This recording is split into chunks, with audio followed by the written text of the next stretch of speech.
శ్రీవారి లడ్డూపై వివాదం చేస్తూ రాష్ట్ర ప్రజలను తప్పుదోవ పట్టిస్తూ భక్తుల మనోభావాలు దెబ్బతీసిన ముఖ్యమంత్రి చంద్రబాబు, డిప్యూటీ సీఎం పవన్ కళ్యాణ్లపై అనంతపురం నగరంలోని 2వ పట్టణ పోలీస్ స్టేషన్కు వైసీపీ రాష్ట్ర కార్యదర్శి, బీసీ విభాగం వర్కింగ్ ప్రెసిడెంట్ రమేష్ గౌడ్, నగర మేయర్ మహమ్మద్ వసీ, వైసీపీ నాయకులు, కార్యకర్తలు పెద్ద ఎత్తున చేరుకొని కూటమి నాయకులపై చట్ట ప్రకారం చర్యలు తీసుకోవాలని కోరారు. దేశంలోనే అతిపెద్ద విచారణ సంస్థలైన సుప్రీంకోర్టు, సిబిఐ, సిట్ వంటి దర్యాప్తు సంస్థలు లడ్డూ ప్రసాదంలో ఎలాంటి జంతువులకు సంబంధించిన కొవ్వు పదార్థాలు లేవని స్పష్టం చేశారన్నారు. వెంకటేశ్వర స్వామి భక్తుల మనోభావాలు దెబ్బతీసేలా, వైసీపీపై విషం కక్కేలా బహిరంగంగా అసత్యాలను ప్రచారం చేస్తూ ప్రజలను తప్పుదోవ పట్టిస్తున్న కూటమి నాయకులందరూ ప్రజలకు బహిరంగ క్షమాపణ చెప్పాలని డిమాండ్ చేశారు. ప్రజలను తప్పుదోవ పట్టించడమే కాకుండా వైసీపీ నేతల ఇళ్లపై భౌతిక దాడులు తెగబడుతున్నారని వారు ఆరోపించారు.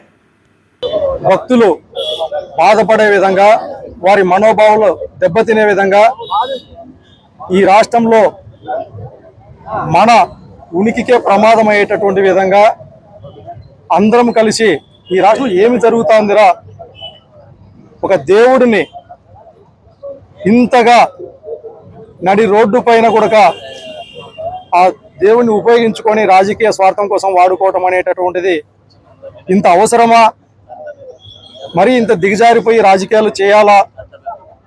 అనేటటువంటి ఒక ఆత్మన్యూన్యతా భావంలో, ఒక అభద్రతా భావంలో హిందూ సమాజం అంతా, సనాతన ధర్మాన్ని ఆచరించేటటువంటి కోట్ల మంది భక్తులంతా ఎంతో మనోవేదనకు గురవుతా ఉన్నటువంటి పరిస్థితులు ఈ రాష్ట్రంలో మనం చూస్తూ ఉన్నాం. అందుకే ఇవాళ జరుగుతున్నటువంటి సిబిఐ ఎంక్వైరీలో కావచ్చు, వారు వేసినటువంటి సిట్ నివేదికలో కావచ్చు, లేదంటే సుప్రీంకోర్టు కావచ్చు,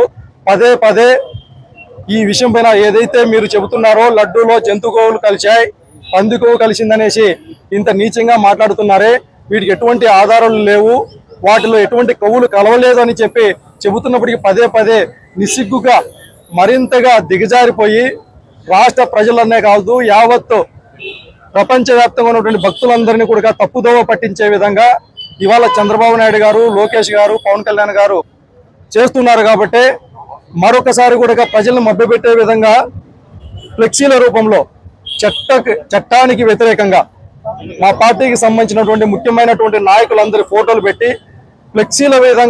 రూపంలో కూడా అన్యాయమైనటువంటి, దుర్మార్గమైనటువంటి అడ్వర్టైజ్మెంట్ చేయటం మనం చూస్తూ ఉన్నాం. దానికి నిరసనగా ఇవాళ చట్టపరంగా మేము కూడా వైఎస్ఆర్ కాంగ్రెస్ పార్టీ నాయకులతో కలిసి వారి ఎవరైతే తిరుమల తిరుపతి దేవస్థానాన్ని అప్రతిష్ట పాలు చేయాలనుకుంటున్నారో, ఎవరైతే ఆ విధమైనటువంటి భావాజలంతో ఉన్నారో, ఎవరైతే సనాతన ధర్మాన్ని అన్యాయంగా అపవాసం చేస్తున్నారో వారిపైన చర్యలు తీసుకోవాలా, చట్టపరంగా చర్యలు తీసుకోవాలనే ఉద్దేశంతో ఇవాళ స్థానిక 2 టౌన్ పోలీస్ స్టేషన్ నందు కంప్లైంట్లు ఇవ్వడం జరుగుతూ ఉంది. అందుకే మేము కూడా యావత్ హిందూ సమాజానికి కూడా విన్నవిస్తా ఉన్నాం, మీరెవరు ఆధారపడాల్సిన పని లేదు, అభద్రతా భావానికి గురి కావాల్సినటువంటి పని లేదు. ఇక్కడ వైఎస్ జగన్మోహన్ రెడ్డి గారి నాయకత్వంలో కుల మతాలకు అతీతంగా, ప్రాంతాలకు అతీతంగా, రాజకీయాలకు అతీతంగా ముఖ్యమంత్రి హోదాలో ఉన్నప్పుడు గతంలో ఏ విధమైనటువంటి పరిపాలన చేశాడో, భవిష్యత్తులో కూడా ఆ విధమైనటువంటి పరిపాలన మనమందరం చూడాలంటే మరొకసారి కూడా ఈ విధమైనటువంటి పరిపాలన చేసి చంద్రబాబు నాయుడు గారి మాదిరిగా, పవన్ కళ్యాణ్ గారి మాదిరిగా మతాల పేరుతో రెచ్చగొట్టేటటువంటి ప్రజల మధ్య, లేకపోతే భక్తుల మధ్య, ప్రాంతాల మధ్య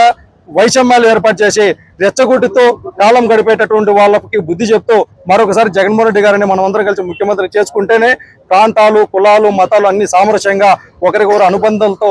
ఆత్మీయతో జీవించేటటువంటి రోజులు వస్తాయనేసి సందర్భంగా తెలియజేస్తూ భవిష్యత్తులో వీరందరిపైన, ఎవరైతే హిందూ సమాజం పైన,